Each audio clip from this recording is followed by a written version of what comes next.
Welcome to day 134 of Cover to Cover, and we're glad that you're with us this morning. Today we're going to begin reading in the book of Esther, Esther chapter number 1. So I hope you have your Bibles out and ready to go here this morning.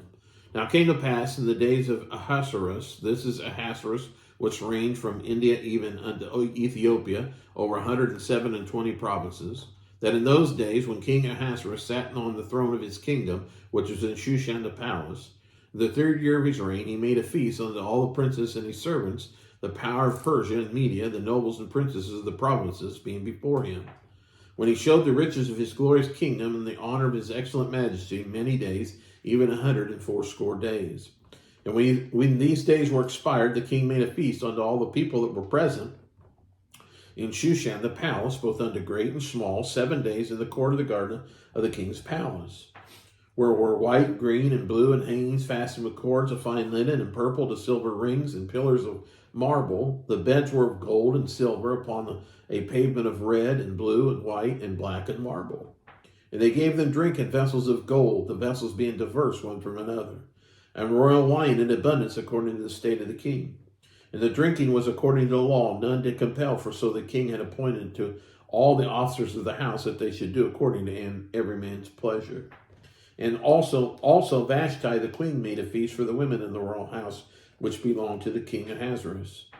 On the 7th day, when the heart of the king was merry with wine, he commanded Mehuham, Biztha, Harbona, Bigtha, Abagtha, Zephar, and Carcas, 7 chamberlains that served in the presence of Ahasuerus the king, to bring Vashti the queen before the king with the crown royal, to show the people and the princess her beauty, for she was fair to look on.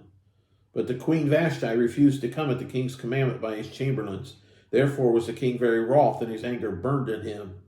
Then the king said to the wise men which knew the times, for so was the king's manner toward all that knew the law and judgment. And the next unto him was Karshana, Shethanar, Admatha, Tarshish, Miras, Marsina, Memucan, the 7 princes of Persia and Media, which saw the king's face, and which sat at first in the kingdom. What shall we do unto the queen of Vashti according to the law, because she had not performed the commandment of the king Ahasuerus by the chamberlains? And Memucan answered before the king and the princesses, Vashti the queen hath not done wrong to the king only, but also to all the princes and to all the people that are in the provinces of King Ahasuerus.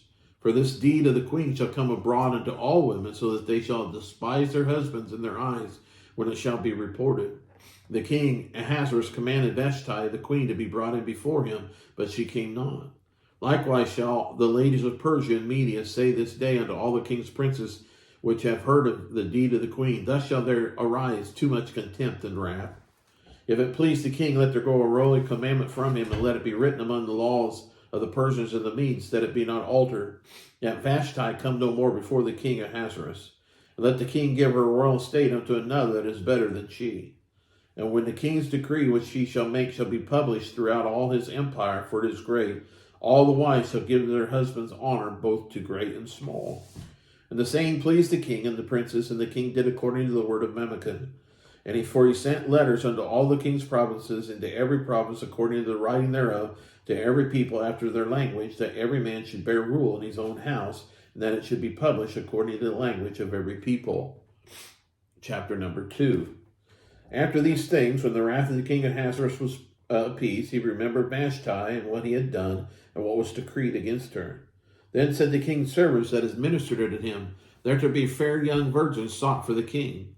And let the king appoint officers in all the provinces of his kingdom, that they may gather together all the fair young virgins unto Shushan the palace, to the house of the women, under the custody of Higi, the king's chamberlain, keeper of the women, and let their things be purification be given them. And let the maiden which pleaseth the king be queen instead of Vashti, and the thing pleased the king, and he did so. Now in Shushan the palace there was a certain Jew, whose name was Mordecai, the son of Jair, the son of Shimei, the son of Kish of Benjamin, who had been carried away from Jerusalem with the captivity which had been carried away with Jeconiah, king of Judah, whom Nebuchadnezzar, the king of Babylon, had carried away. And he brought up Hadassah, that is, Esther, his uncle's daughter, for she had neither father nor mother, and the maid was fair and beautiful, whom Mordecai, when her father and her mother were dead, took for his own daughter.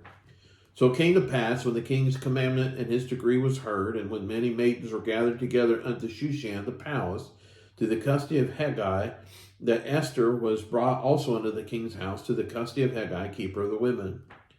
And the maiden pleased him, and she obtained kindness of him, and he speedily gave her things for purification, which such things as belonged to her, and 7 maidens, which were meet to be given her out of the king's house, and he preferred her and her maidens unto the best place of the house of the women. Esther had not showed her people nor her kindred, for Mordecai had charged her that she should not show it. And Mordecai walked every day before the court of the women's house to know how Esther did and what should become of her. Now when every maid's turn was to come to go in to King Ahasuerus, after that she had been 12 months according to the manner of the women, for so were the days of their purifications accomplished, to wit, 6 months with the oil of myrrh, 6 months with sweet odors, and with other things for the purifying of the women. Then thus came every maiden unto the king. Whatsoever she desired was given her to go in with her out of the house of the women unto the king's house. In the evening she went, and on the morrow she returned, and into the second house of the women, into the custody of Shashgaz, the king's chamberlain, which kept the concubine. She came in unto the king no more, except the king delighted in her, and that she were called by name. Now when the turn of Esther, the daughter of Abihail, the uncle of Mordecai, who had taken her for his daughter, was come to go in unto the king, she required nothing but Hegai, the king's chamberlain, the keeper of the women, appointed. And Esther obtained favor in the sight of all them that looked upon her. So Esther was taken unto King Ahasuerus into his house royal in the 10th month, which is the month of Tebeth, in the 7th year of his reign. And the king loved Esther above all the women, and she obtained grace and favor in his sight more than all the virgins, so that he set the royal crown upon her head and made her queen instead of Vashti. Then the king made a great feast unto all the princes of his servants, even Esther's feast, and he made a release to the provinces and gave gifts according to the state of the king. And when the virgins were gathered together the second time, then Mordecai sat in the king's gate. Esther had not yet showed her kingdom nor her people, as Mordecai had charged her, for Esther did the commandment of Mordecai, like as when she was brought up with him. In those days, while Mordecai sat in the king's gate, 2 of the king's chamberlains, Bigthan and Teresh, of those which kept the door, were wroth and sought to lay hand on King Ahasuerus. And the thing was known to Mordecai, who told it unto Esther the queen, and Esther certified the king thereof in Mordecai's name. And when inquisition was made of the matter, it was found out. Therefore they were both hanged on a tree, and it was written in the book of the Chronicles before the king. Chapter number 3. After these things did King Ahasuerus promote Haman, the son of Hammedatha, the Agagite, and advanced him and set his seat above all the princes that were with him. And all the king's servants that were in the king's gate bowed and reverenced Haman, for the king had so commanded concerning him, but Mordecai bowed not, nor did him reverence. Then the king's servants, which were in the king's gate, said unto Mordecai, Why transgressest thou the king's commandment? Now it came to pass, when they spake daily unto him, that he hearkened not unto them, that they told Haman to see whether Mordecai's matters would stand, for he had told them that he was a Jew. And when Haman saw that Mordecai bowed not, nor did him reverence, then was Haman full of wrath. And he thought scorn to lay hands on Mordecai alone, for they had showed him the people of Mordecai. Wherefore Haman sought to destroy all the Jews that were throughout all the whole kingdom of Ahasuerus, even the people of Mordecai. In the 1st month, that is the month of Nisan, in the 12th year of King Ahasuerus, they cast pur, that is the lot, before Haman from day to day, and from month to month, to the 12th month, that is the month of Adar.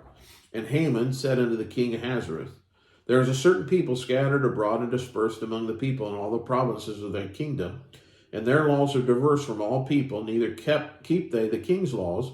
Therefore it is not for the king's profit to suffer them. If it please the king, let it be written that they may be destroyed, and I will pay 10,000 talents of silver to the hands of those that have the charge of this business of bringing it into the king's treasuries. And the king took his ring from his hand and gave it to Haman, the son of Hammedatha, the Agagite, the Jews' enemy. And the king said to Haman, The silver is given to thee, the people also, to do with them as it seemeth good to thee. Then were the king's scribes called on the 13th day of the 1st month, and there was written, according to all that Haman had commanded, on the king's lieutenants, to the governors, that were in every province, and to the rulers of every people of every province according to the writing thereof, and to every people after their language, in the name of King Ahasuerus was it written and sealed in the king with the king's ring. And the letters were sent by post unto all the king's province to destroy, to kill, and to cause to perish all Jews, both young and old, little children and women, in one day, even upon the 13th day of the 12th month, which is the month of Adar, to take the spoil of them for a prey. The copy of the writing for a commandment to be given in every province was published unto all people, that they should be ready against that day. The post went out, being hastened by the king's commandment, and the decree was given in Shushan the palace, and the king and Haman sat down to drink, but the city Shushan was perplexed. Chapter number 4. When Mordecai perceived all that was done, Mordecai rent his clothes and put on sackcloth with ashes, and went out into the midst of the city, and cried with a loud and bitter cry. Came even before the king's gate, for none might enter into the king's gate clothed with sackcloth. And in every province, whithersoever the king's commandment and his decree came, there was a great mourning among the Jews, and fasting and weeping and wailing, and many lay in sackcloth and ashes. So Esther's maids and her chamberlains came and told her. Then was the queen exceedingly grieved, and she sent raiment to clothe Mordecai, and to take away sackcloth from him, but he received it not. Then called Esther for Hatach, one of the king's chamberlains, whom he had appointed to attend upon her, and gave him a commandment to Mordecai to know what it was and why it was. So Hatach went forth to Mordecai into the street of the city, which was before the king's gate. And Mordecai told him all that had happened to him, and of the sum of money that Haman had promised to pay to the king's treasuries for the Jews to destroy them. And he gave him the copy of the writing of the decree that was given at Shushan to destroy them, to show it unto Esther, and to declare it unto her, and to charge her that she should go in unto the king to make supplication unto him, to make a request before him for her people.